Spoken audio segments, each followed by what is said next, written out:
Bien, en esta tercera parte de la clase de hoy, la idea era discutir con el profesor Topet de algunos de los aspectos que él ha venido describiendo tan acertadamente. Entre ellos, en su segunda parte de la exposición, habla de una suerte de modelo sindical. Sí. Y ese modelo sindical ha tenido como ciertas características y además una perdurabilidad en el tiempo. Por lo tanto, durante mucho tiempo en la doctrina y en los que hacemos derecho sindical, hemos discutido acerca de no solamente la existencia como tal de ese modelo sindical argentino, sino además de sus virtudes o sus defectos. A mí me parece que la primera cuestión que podríamos hoy debatir es sobre la propia perdurabilidad del modelo sindical como tal. Y digo esto ¿por qué? Porque en algún punto el profesor Topet ya ha señalado, hay un problema sobre la propia existencia del modelo sindical a partir de una crítica, no solamente desde el punto de vista doctrinario, sino ahora una crítica constitucional, y una crítica constitucional resuelta de un modo muy determinado, preciso, y yo creo con ciertas dosis de continuidad en el tiempo por el máximo tribunal de la Argentina. Por lo tanto, la primera parte de esta suerte de debate podría ser sobre qué queda de ese modelo sindical, no solamente en términos de lo que ha ocurrido desde el punto de vista constitucional sino, y judicial, sino también desde el punto de vista práctico. Porque en algún tiempo esta discusión tenía que ver más con la efectividad de los sindicatos o del modelo sindical como tal que con los problemas jurídicos. Hoy se ha invertido, hoy tenemos una discusión más centrada en lo jurídico, sí, y hemos en tal caso desplazado, soslayado sobre la cuestión de la praxis.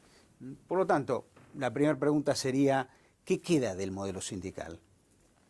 Bueno, eso es lo que dice el profesor Gianni Belli, sí, hay problemas. ¿Qué queda? ¿Qué queda en lo jurídico? Bueno, queda una parte importante. ¿Qué es lo que, digamos, yo creo que es el próximo debate? Pero yo creo que todavía queda esta idea de que los sindicatos con personal gremial tienen la exclusividad en la negociación colectiva. Eso me parece una idea central, ¿no? Ahora, con respecto a lo otro, vos decías, bueno, hay una continuidad histórica, ¿no? Porque yo la intenté describir de alguna manera. El ordenamiento sindical ha mantenido algunas instituciones, pero lo que yo creo que todavía es un desafío es generar esos sindicatos fuertes con capacidad de funcionar como contrapoder. Porque por eso a mí me parece que este sistema tiene mucho de bueno. Porque ¿qué quiero decir yo? Bueno, esto lo hemos discutido en otras ocasiones, porque ha demostrado por sus frutos que era bueno, que representaba, que generó convenio colectivo, que generó representación en la empresa, con sus más y sus menos. Pero digo, eso me parece que es valioso, desde esa perspectiva. Ahora, desde el punto de vista jurídico, claro, ha tenido serios recortes que ya se venían preanunciando, ¿no? Digamos, porque esa confrontación con la norma internacional y esa idea de la Corte de aplicar los criterios de los órganos de control sin ningún tipo de matización, bueno, genera un recorte sin anestesia. Esto es lo primero que se me ocurre proponerte. Bien, me parece que ya has volcado una cantidad de elementos sustantivos e importantes. Lo primero, ese atributo que vos seguís sosteniendo que los sindicatos con personalidad gremial mantienen con exclusividad en materia de negociación colectiva.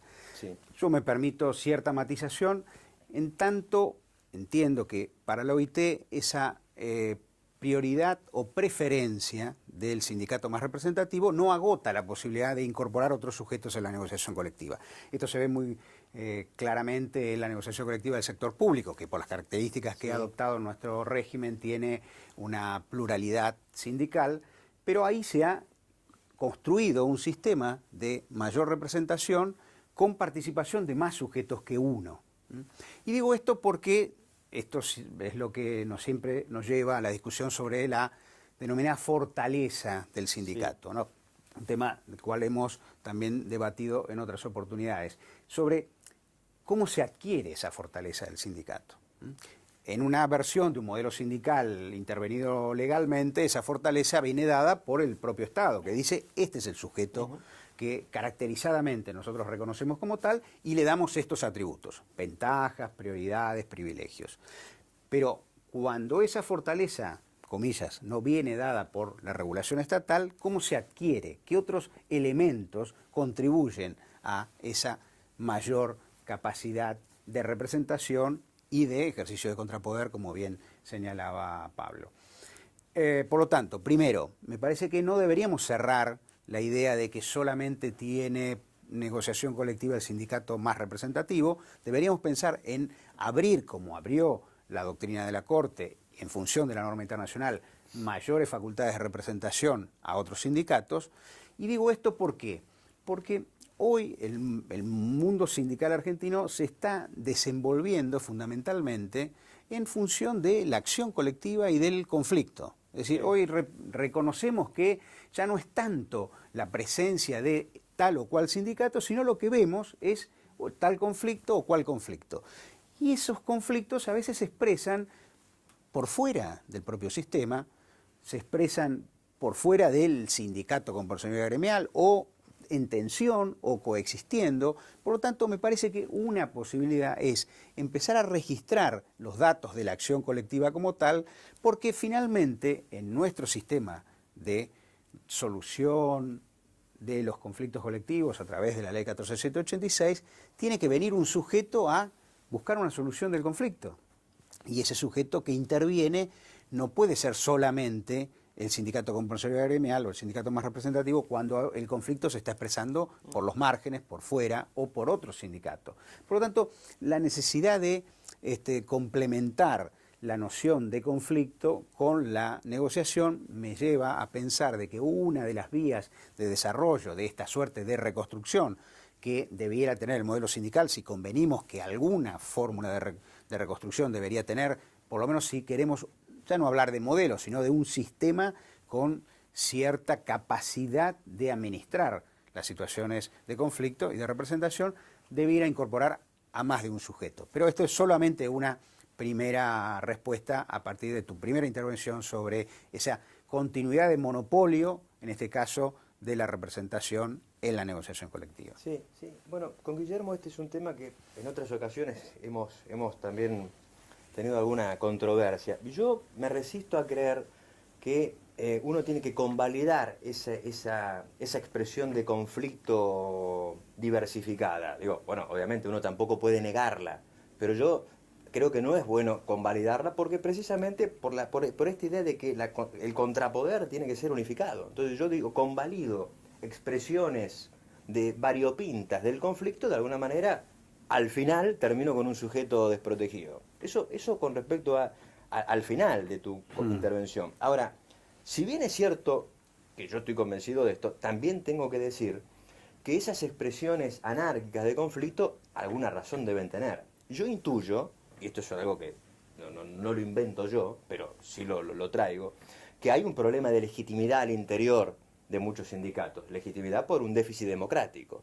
Y yo siempre, bueno, es otra idea que esta ley pretendía de algún modo balancear. Bueno, mucho poder, pero mucha democracia. Y ha funcionado quizá mucho poder, poca democracia. Esa asfixia democrática genera estas expresiones que yo creo que no hay que convalidarlas, pero, insisto, son una muestra, un semáforo rojo de que debe haber algún problema al interior del sindicato. Bien, me parece que la visión un tanto descalificadora, diría, pero Sí, en un sentido no. amigable del término, ¿no? De que la conflictividad laboral se expresa en un marco anárquico, me parece que es negar algunas de las cosas que hemos conversado durante el día de hoy, ¿no? Esta idea de que el sujeto sindical se va conformando en términos de autotutela, y la autotutela, los únicos que pueden definirla son los propios trabajadores. Sí. Por lo tanto, la definen en acto. Es decir, hay una potencia desde el punto de vista organizativo que se despliega en el acto con la acción colectiva como tal. Por lo tanto, pensar de que cualquier expresión de autotutela o de organización colectiva o de conflicto sea una expresión anárquica es estar reduciendo, me parece a mí, demasiado los límites de la acción colectiva como tal. Es una versión demasiado intervencionista, no solamente de los sujetos, sino de la acción colectiva como tal. Por lo tanto, me parece que deberíamos introducir algún otro elemento que dé cuenta de eso. Y creo que vos bien lo decís, esta idea de deslegitimación de algún sujeto que determina la expresión por fuera. Pero no me parece que sea la única forma de acercarnos a esta suerte de fenómeno. Me parece que tiene que ver con la idea central que está en el modelo en su época o en su momento, y esta suerte de si va a haber reconstrucción o reformulación. Esa idea central en donde la decisión autónoma de los trabajadores es suplida por la decisión intervencionista del Estado. Entonces, ahí hay un problema de orden constitucional, como ya lo hemos señalado, pero también un problema de orden práctico. Esta suerte de preconcepción de que los trabajadores se tienen que expresar en determinados moldes, que podría haber funcionado mejor o peor en un sistema como el fordismo, en donde claramente sabíamos quién era el interlocutor empresario, en donde claramente sabíamos la función que cumplía el sindicato frente al Estado, pero en un sistema económico y social como en el que estamos, en donde ya por la propia conformación de la organización productiva, ya no podemos pensar en un único empresario fordista, sino pensamos en cadenas de descentralización, en su contratación, ya no podemos pensar en un prototipo de trabajador a tiempo completo por periodo indeterminado hasta la jubilación, sino pensamos en el trabajo en plural o en itinerarios de vulnerabilidad. Me parece que todo eso no puede el sistema como tal, el sistema sindical, permanecer ajeno. Debería ser incluido para la discusión y para, en su caso, encontrarle cabida. Lo que está claro es que hoy no hay un molde preestablecido. La doctrina judicial, a partir de los fallos que mencionó Pablo, ha roto con esos muros que había establecido el sistema. Y por lo tanto se expresa así, anárquicamente, como diría Pablo. Pero de cara a una suerte de reconfiguración del sistema, me parece que el dato, sí acá importante, de la autonomía de los propios trabajadores al momento de constituir sus propias formas organizativas no debería ser soslayado. Bueno, no sé, digo, obviamente que uno no dice soslayarlo, pero yo lo pienso desde el otro lado. Digo, admito que esa es una lectura posible, pero sí quiero hacer dos comentarios sobre, porque uno dice, este es un modelo sindical que nace con la sustitución de importaciones, con un momento histórico como vos señalabas, con un tipo de empleador, con un tipo de economía. El mundo cambió o no cambió, claro. Uno dice cambió. Entonces, lógicamente, naturalmente, uno dice tendrían que cambiar las formas sindicales. Pero yo, a diferencia de tu posición o la de los colegas que la comparten, yo creo que, otra vez digo, resignarse. Porque yo evalúo que la respuesta de ustedes, digo, sumándote a otros colegas, es casi de resignación. Y yo creo que aún más hay que generar, creativamente, no tengo la solución, por cierto, pero digo, aún más hoy, por estas condiciones, es más necesaria esa respuesta unificada. Pero digo, hay una parte que sí, el sistema ya ha dado cuenta de esto, y es la de la respuesta internacional, ¿no? El sindicalismo internacional, creo que ahí hay una respuesta que atiende a parte de esos cambios. Pero digamos que yo sigo viendo, Guillermo, que hay que cambiar. Pero yo me planto desde otro lugar para el cambio. Creo que en la clave de ustedes esto condena, ¿no? Torna ineficaz la respuesta de la libertad sindical. Pero son opiniones. Y el punto es justamente ese, la eficacia. Yo creo que siempre en algunos otros encuentros hemos discutido sobre esta dialéctica entre fortaleza, Sí. debilidad, y a mí me parecía siempre que en vez de fortaleza, que presupone algo, un atributo que no sabemos bien de dónde proviene, convendría mirar la eficacia del sindicato, porque donde se mide la efectividad del contrapoder es en la eficacia. Entonces, a partir de ahí hemos discutido sobre algunos elementos. Por ejemplo, Pablo siempre ha señalado, bueno, los últimos años de la Argentina demuestran que la negociación colectiva es un método para medir la eficacia sindical. Sí. La cantidad de negociación colectiva, la continuidad y demás. No vamos a entrar en que sí también podría motivar algún intercambio de opiniones, pero además de eso, a mí me parece que otro elemento que también hemos señalado tiene que ver con la representación en el lugar de trabajo, Sí. que es algo que es un tema. te referiste muy bien en tu exposición sobre las características de nuestro modelo de representación también en el lugar de trabajo. Ahí hay también un modelo de representación, pero que en términos de eficacia se ha demostrado que no tiene la fortaleza que podría tener en términos de otras variables distintas que la propia conformación del sujeto como está dado a partir de ese monopolio también de representación del sindicato compulsorio gremial. No quiero abundar en datos, pero compartimos esto que claro. efectivamente hay un déficit de representación en el lugar de trabajo con todo lo que ello trae añadido. Es decir, el lugar preponderante donde se juega, ya no digo el poder, donde se juega la efectividad de la norma.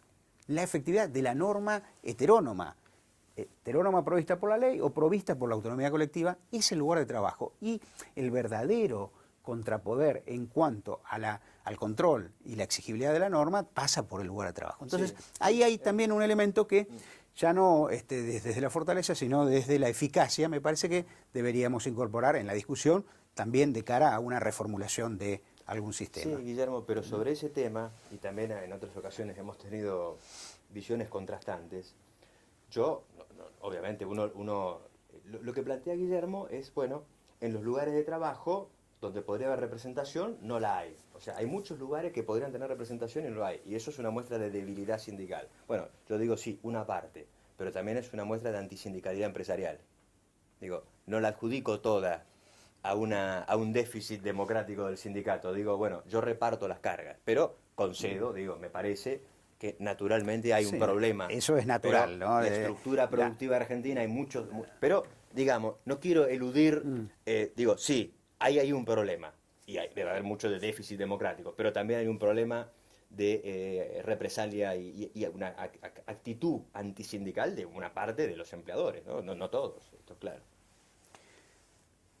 Para añadir algún elemento más, que tiene que ver con algunas de las cosas que conversamos al principio, pero no solo, parece que, y en esto, porque me he quedado pensando a partir de la intervención del profesor Goldín sobre la noción de la categoría profesional y por ende la viabilización del interés colectivo, en donde qué difícil es a veces encontrar que el sindicato preestablecido, ese sindicato fuerte, ese sindicato de rama, ese sindicato de actividad, pueda expresar satisfactoriamente esos componentes cada vez más plurales del interés colectivo en empresas de muy variada morfología. Por lo tanto, esa heterogeneidad como de empresas, que no es heterogeneidad del interés colectivo, que se construye de otra manera, ¿cómo se puede registrar?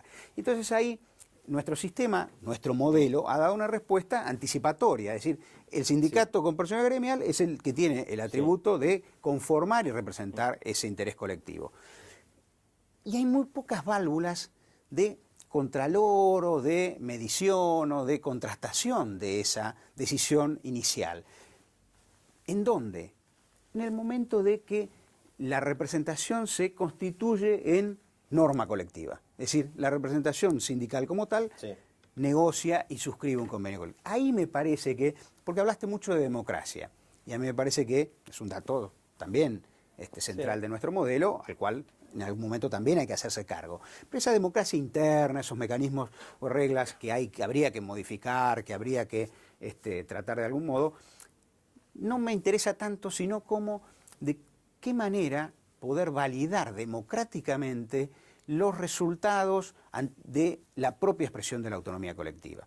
Digo esto de qué manera. Bueno, nuestra ley prevé esa aprobación del anteproyecto de convenio colectivo, pero fórmulas de mayor participación asamblearia, de mayor participación a través de referéndums, de plebiscitos, de fórmulas de mayor democracia directa para poder ir contrastando con los propios trabajadores destinatarios de la norma que haya efectivamente alguna fórmula de encuentro en términos del interés colectivo, ¿no?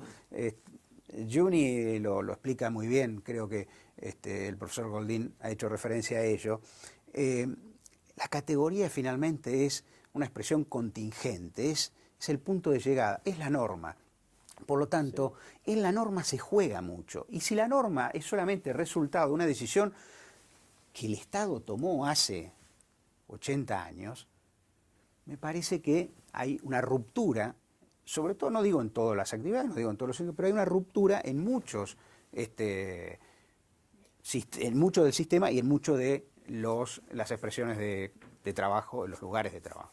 Bueno, no sé si se entendió o fue excesivamente. Pero, no creo que sea una decisión del Estado la configuración de los sindicatos actuales, ¿no? Pero me parece que podría ser en el sistema corporativo, y la idea de categoría tiene quizá esa carga disvaliosa, ¿no? Genética, sí.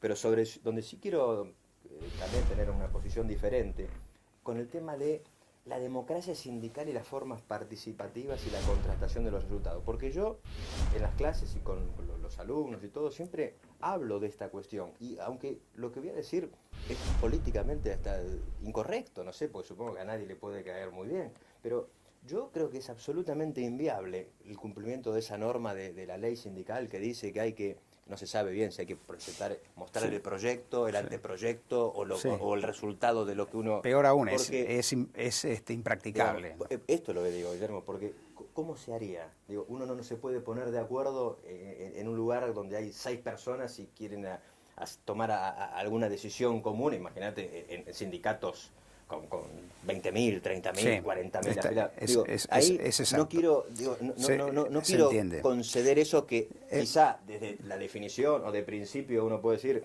es una idea fascinante, ¿no? Ese ida y vuelta, pero en la realidad esa democracia interna funciona por otros canales, que es difícil transmitir cómo funciona, pero uno sabe, y creo que vos también tenés experiencia, que hay sindicatos más democráticos que otros. Y que hay sindicatos que van funcionando. No está en discusión, no está en discusión. Y el sistema genera, porque hay cosas que no podrían pasar, porque hay problemas. Y bueno, esto me parece que es parte de un debate, creo que inacabado, ¿no? Por suerte para los profesores y para los alumnos también. El tiempo se ha acabado, por lo tanto, lo seguiremos en cualquier otra oportunidad. Claro que sí.